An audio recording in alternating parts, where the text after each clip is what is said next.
Bienvenidos a su programa Leyes Cotidianas. Soy el abogado Luis Pérez Eguiarte. El día de hoy vamos a tratar el tema de lesiones personales y tenemos como invitado al abogado Norman Cuadra, especialista en la materia. Norman, muchísimas gracias por acompañarnos.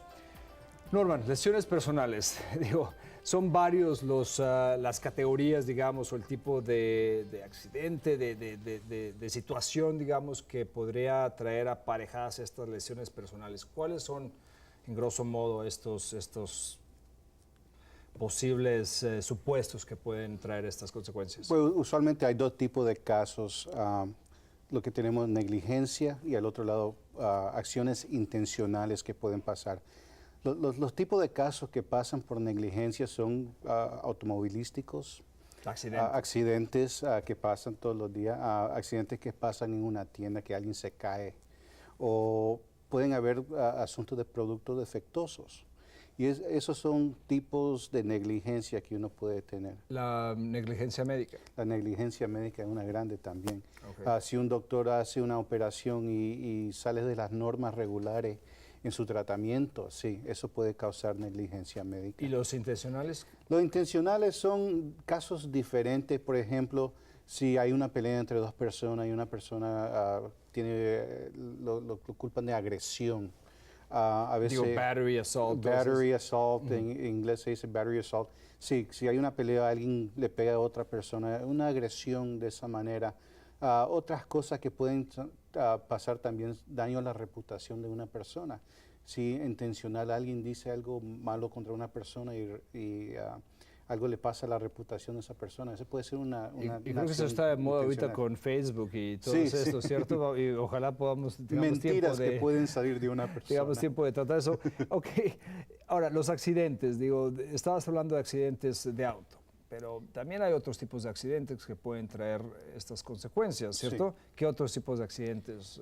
Pues, por lo general, digamos que una persona está caminando en una tienda y se resbala en el piso y se cae y se lastima por una acción o inacción de la tienda, por no limpiar o no arreglar el lugar. Esos son lo que se llama premises liability, que son situaciones defectuosas que ha causado el dueño de la propiedad. Y eso puede también aplicar para una propiedad privada, ¿cierto? Sí, ¿Un invitado en tu casa? Sí, y a veces eso pasa cuando hay un dueño y tiene un alquilante y hay algo defectuoso en la propiedad, por ejemplo, que el techo no está puesto bien. Acabo de tener un caso hace poco que una señora estaba alquilando un apartamento, está dormida y se le cae encima el techo. En esa situación... ¿Y en ese caso había negligencia? Había negligencia. ¿Había en verdad una obligación por parte del dueño de darle mantenimiento, me imagino, a ese techo? Exactamente. ¿Y qué pasa si esto es más allá del control del dueño? Sí, y esas son defensas que un dueño de una propiedad puede tener para la responsabilidad de mantener sin defecto un apartamento o algo que están alquilando ellos. Sí, esas son defensas que uno tiene. Por ejemplo, si no se sabe que el techo se va a caer o hay nada que puede enseñar que hay algo defectuoso en esa propiedad, sí, esas son defensas que uno puede ¿Y en verdad tener. va a poder el dueño de esa propiedad, tú crees, evitar tener que pagar en el caso daños? que tengo, parece que estaba cayendo lluvia, se había quejado el alquilante. Más que hemos visto una cantidad de lluvia.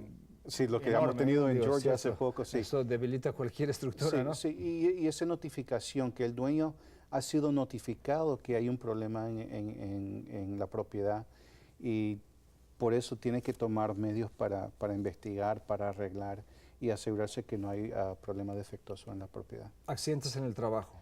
Accidentes en el trabajo. Accidentes en el trabajo pasa si alguien se lastima durante el proceso de su trabajo. Pasa cuando, el ejemplo más grande que tenemos nosotros es cuando alguien está levantando algo pesado en el trabajo y se lastima la espalda. ¿Y eso sería en caso de que el empleador no le haya proporcionado el equipo necesario o el lastimarse en el trabajo es suficiente para que usualmente lastimarse en el trabajo es suficiente, menos que la persona no está haciendo algo que es parte del control o parte de su descripción de trabajo. O sea que si no es parte de la descripción y se lastima, no va a Sí. no va a tener responsabilidad el patrón. Exactamente. Un ejemplo clásico es una persona que está manejando durante el trabajo, que está haciendo mandados para el empleador y se lastima en un accidente. Pero si esa persona, digamos, que sale a tomar o sale a hacer algo que no es parte del trabajo, eso sería una defensa para la persona que no pueda reclamar qué pasó durante el trabajo.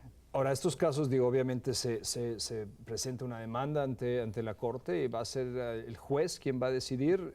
Sí, Y- pues te voy a decir, primero los casos de negligencia tienen 4 diferentes elementos. Primero hay una responsabilidad que alguien tiene que tener para cuidar a una persona de no lastimarse.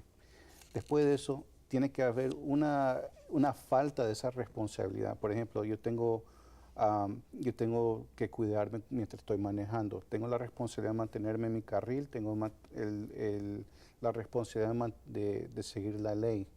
Ahora, en cumplir con eso, si yo fallo de no observar la ley y cambio de carril sin fijarme, como dice la ley, estoy faltando esa responsabilidad, estoy fallando en esa responsabilidad. Estás actuando de manera negligente. Exactamente. Y la próxima cosa es la causa. Tiene que haber una causa del accidente. No me fijé qué causó. Causó un daño, choque contra otro carro. Ahora, esa es la causa, ese es el tercer elemento.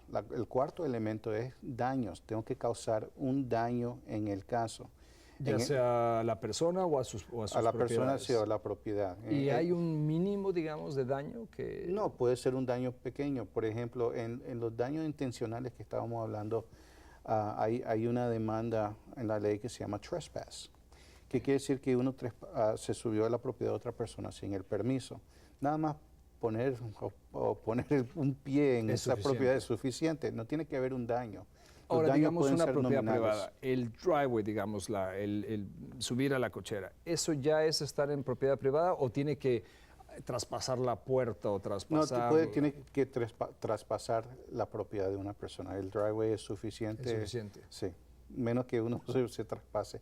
Pero esos son daños nominales. ¿Y Ahora, no tienes que dar de alguna manera aviso, tener un anuncio diciendo esa es propiedad privada o el hecho de que sea el pasando hecho del sidewalk, de sí. la banqueta, ya es sabido que Pues es una... hay ciertas situaciones. Si uno tiene una razón por qué Claro. estar en la propiedad, obviamente uno a O veces si tiene... uno tiene una prohibición de estar en la propiedad también. Exactamente. Si uno se sube, por ejemplo, si como en el ejemplo que me diste, si hay un rótulo que dice que no puedes subirte a la propiedad y uno se sube, Ya la persona fue advertida y es más que claro.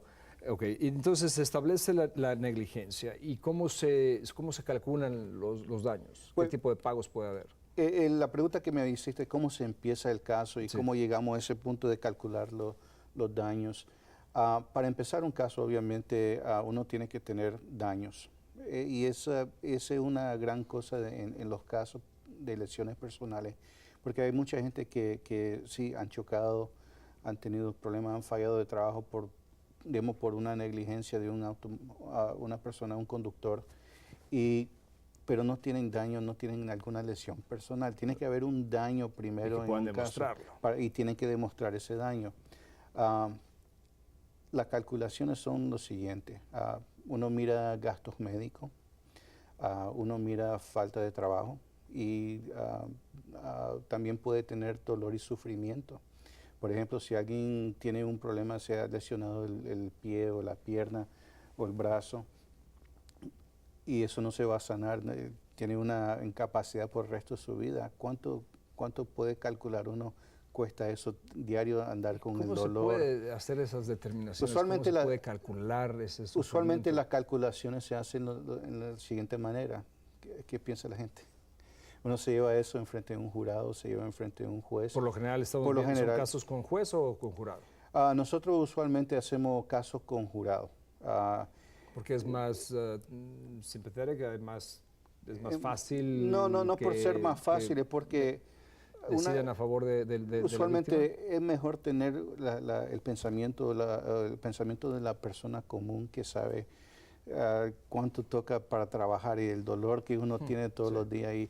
Y hay diferentes opiniones. Y, yo creo que teniendo las diferentes opiniones de varias personas es más fácil calcular cuál es el dolor y sufrimiento de una persona. Pero entonces va a ser este jurado quien lo va a calcular y eres tú como abogado quien pone delante del jurado algún tipo de parámetro, digamos, para que puedan hacer ese cálculo. Sí, a veces lo que hacemos nosotros en calcular, digamos que tenemos una persona que está lesionada, está paralizada. ¿Cuánto van a ser los gastos médicos que esa persona va a tener en su vida? Y estos son gastos médicos pasados y futuros, ¿cierto? Pasados y futuros, exactamente. ¿Cuánto va a costar tener que levantarse, tomar medicina, ir al doctor, necesitar las cosas para sobrevivir? Y lo que hacemos nosotros, calculamos cuántos años va a vivir esa persona. Bajo la ley de Georgia hay una tabla que dice más o menos cuánto va a vivir una persona y cuánto tiempo va a dilatar. Y basado sobre eso nosotros calculamos los daños que una persona va a sufrir durante ese tiempo. Ahora, me imagino que en caso de pérdida de salarios depende también la preparación o la educación, el nivel de escolaridad de esa persona. Digo, es extremadamente subjetivo, ¿cierto? Estos Bien cálculos. subjetivo, es presentar toda esta información a un jurado y por eso la opinión de varias personas es mejor que la opinión de nada más una persona. Ahora, una vez que se da ese fallo, digamos que hay una apelación, se resuelve, ese fallo es final, no hay manera de alguna manera presentar una demanda para modificar, para subir, para bajar años después. Lo que se puede hacer en el futuro es apelar el caso. Claro, después del veredicto uno tiene 30 días para apelar el caso. Pero después ya queda firme y esa es la cantidad que exactamente, y a veces eso es todo lo que recibe uno. Digo, son cantidades, históricamente sé que hemos oído de daños altísimos que algunas cortes han establecido, pero en Georgia, ¿qué estamos viendo? Hay una modificación en ciertos casos. ¿Hay un límite? Hay un límite que un límite de $250,000. Ok, entonces no puede darse más allá de eso. En ciertas situaciones si hay daños punitivos donde están tratando de castigar. Los daños punitivos, ¿qué tan común es verlos estos días? Depende del tipo de caso. Nosotros tenemos varios casos donde hay alguien que está manejando embriagado y causa un accidente y obviamente causa alguna lesión personal. Y en esa situación, por la persona estar en una manera opresiva o que ha cometido una infracción criminal. Y donde hay agravantes. Y hay agravantes, sí. Eso puede causar esos daños punitivos. Ahora, puede ser, tanto a la víctima como a los familiares de la víctima en caso, digamos, de muerte, ¿cierto? Exactamente. En caso de muerte, los herentes, lo que van a los herederos, discúlpame, lo que van a heredar en el futuro, ellos tienen el derecho de colectar compensación por lo que iba a ganar la persona en el futuro. Sí. Y también por el sufrimiento de ellos. En ciertas situaciones, sí.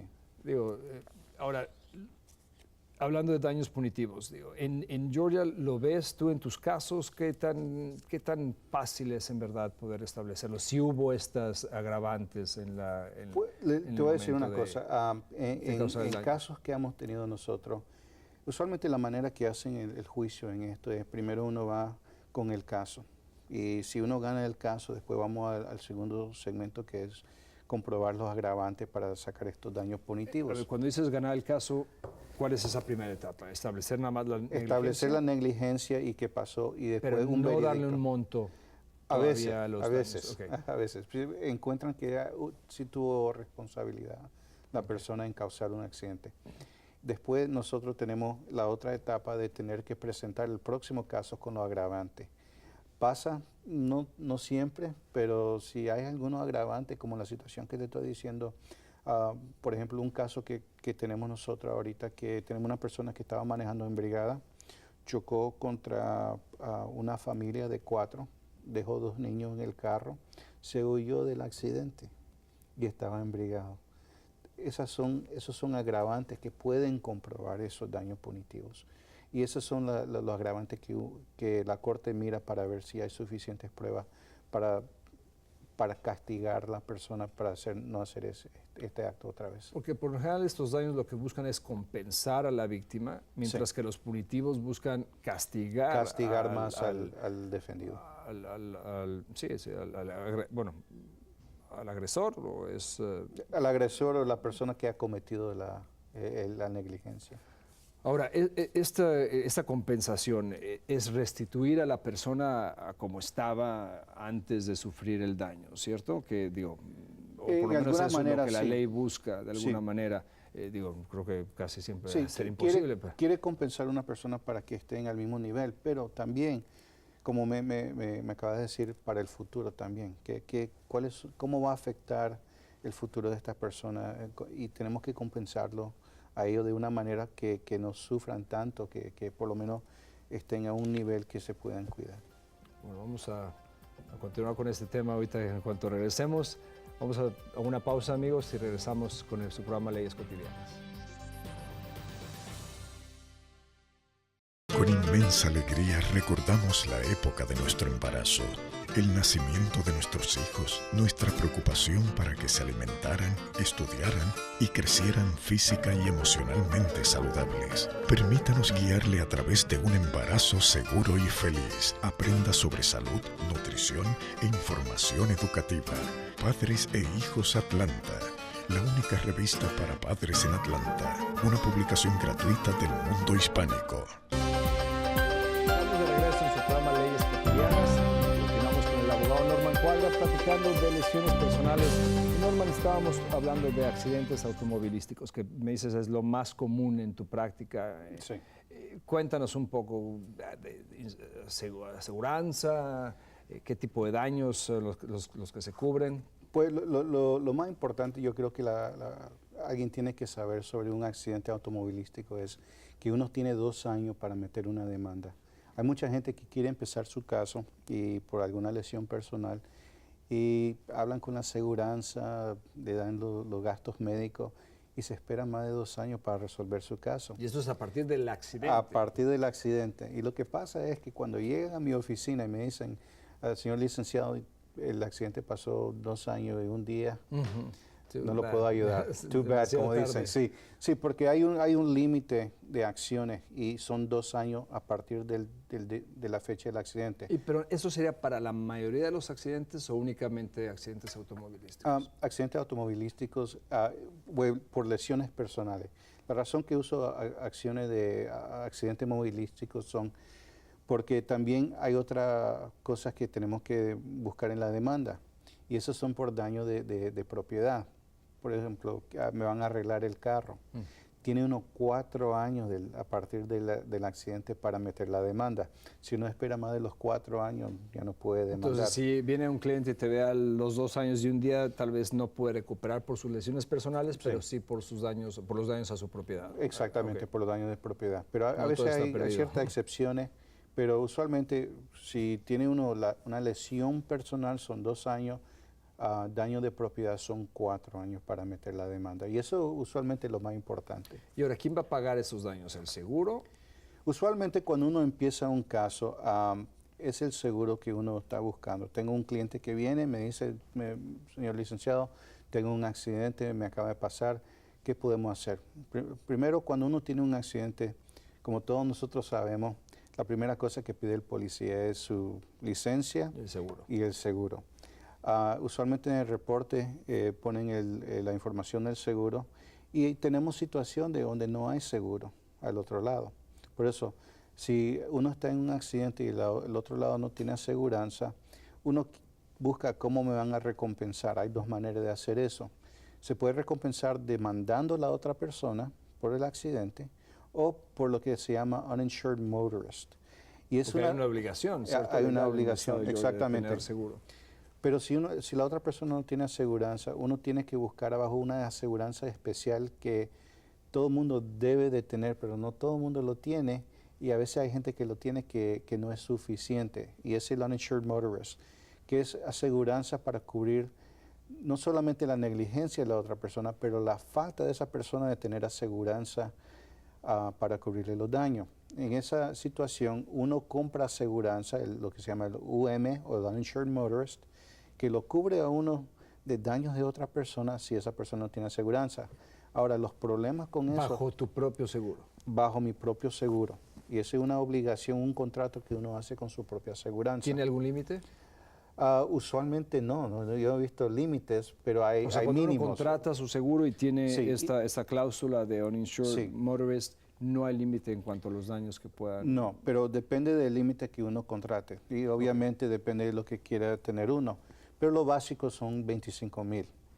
Ahora, el problema que a veces la gente tiene es que no ve esto tan importante porque obviamente está pagando uno por su Bueno, y aseguranza. uno tiene la esperanza de que la otra parte va a tener Va seguro. a tener seguro, pero digamos que la otra parte tiene nada más $25,000 de seguro que no lo cubre, que cubre un accidente y uno tiene $50,000 de daños o gastos médicos. ¿Qué vamos a hacer? ¿Qué voy a hacer yo? Voy a tener que yo pagar $25,000 adicionales.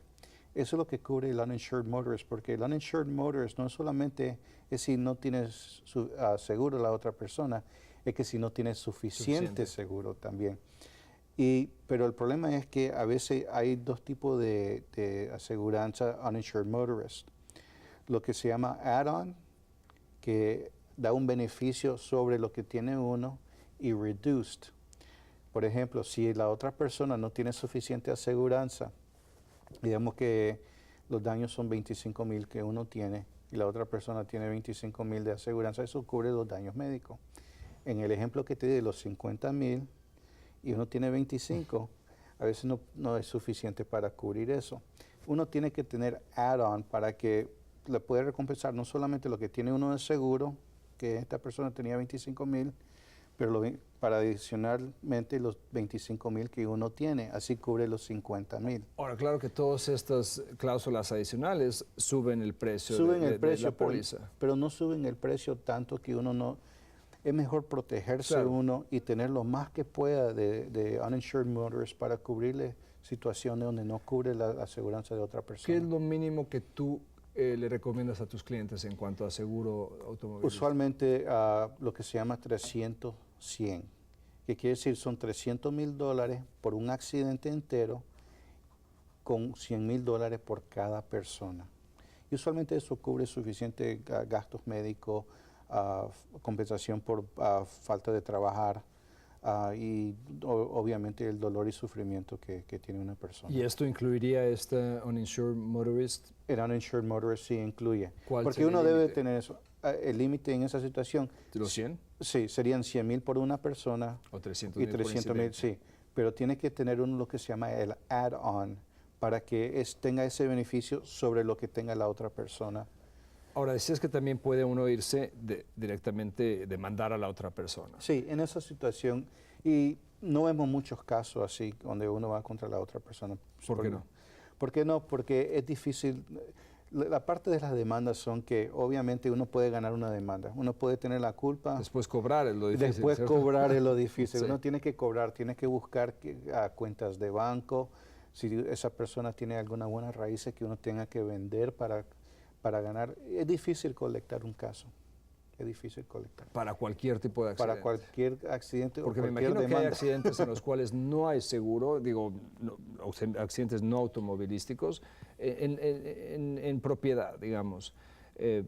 Digo, el renter's insurance, digamos, el seguro de renta, ¿eso cubriría este tipo de accidentes? ¿Un accidente en una propiedad? En una propiedad, sí.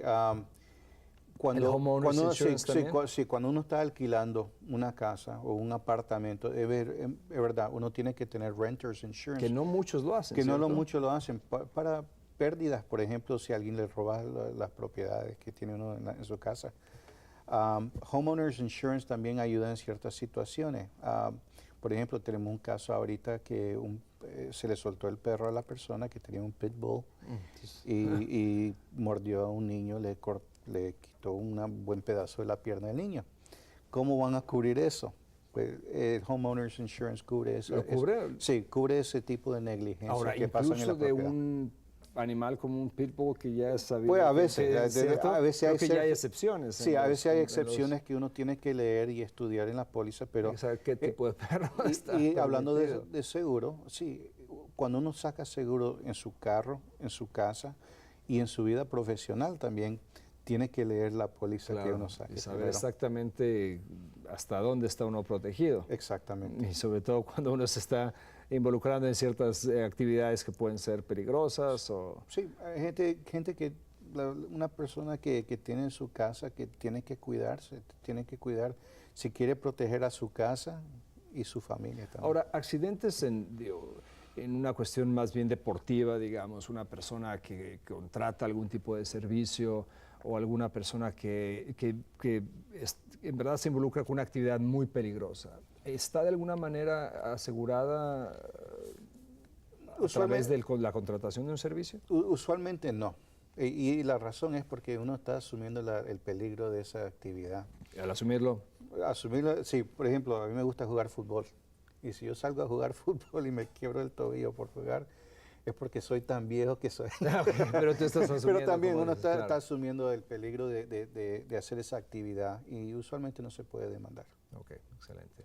Norman, muchísimas gracias. Se nos acabó el tiempo, pero ese es un tema que da para muchos más programas. Sí. Muchas gracias, amigos, por acompañarnos el día de hoy. Les invitamos a visitar nuestra página de internet www.leyescotidianas.com. También visítenos en Facebook y no olvide en YouTube puede encontrar todos nuestros programas youtube.com/Leyes Cotidianas. Gracias y hasta el próximo programa. Hasta luego. Leyes Cotidianas les llega a ustedes gracias al generoso apoyo financiero de la Fundación de Justicia Civil del Estado de Georgia. Mundo Hispánico, el vocero de la comunidad hispana desde 1979. La estación transmisora WPBA no tiene licencia para practicar leyes en el estado de Georgia.